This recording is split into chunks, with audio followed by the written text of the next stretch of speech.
guys, welcome back to my channel. இன்னைக்கு நம்ம என்ன பார்க்க போறோம்னா வாச பொங்கல் தாங்க இன்னைக்கு வைக்க போறோம். அந்த வீடியோவை நம்ம இதல பார்க்கலாம்.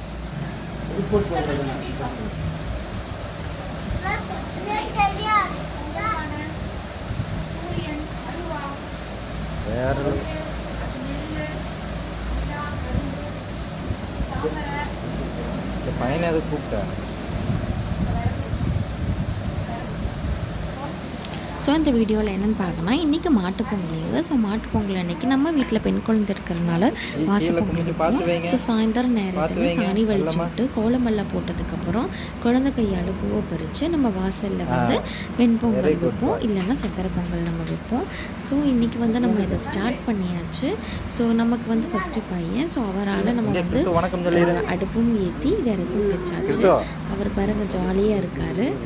நம்ம வந்து பொங்கல் வைக்க எல்லாம் ஸ்டார்ட் பண்ணியாச்சு. அரிசி எல்லாம் கழுவி நம்ம நீட்டாக எல்லாமே பண்ணியாச்சுங்க. பாப்பாவே எல்லாம் ரெடி பண்ணி நம்ம புது ட்ரெஸ்லாம் போட்டு நம்ம வந்து இது பண்ணியாச்சு. நம்ம இதுக்கு அடுத்து வந்து நம்ம நல்லபடியாக சாமியை வேண்டி சக்கரை பொங்கல் வச்சு நம்ம வந்து கும்பிட வேண்டியதான். இதுக்கு வந்து நம்ம கோலம் பார்த்திங்கன்னா எல்லாமே போடுவாங்க. கரும்பு, எள், நெல் எல்லாமே நம்ம வந்து இது பண்ணுவோம்.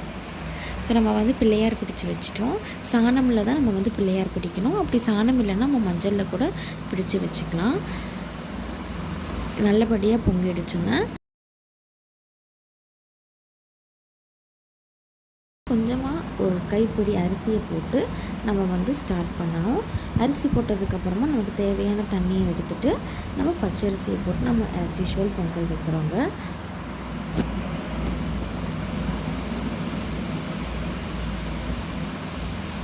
பார்த்திங்கன்னா நல்லபடியாகவே நமக்கு பொங்கல் பொங்கிடுச்சு.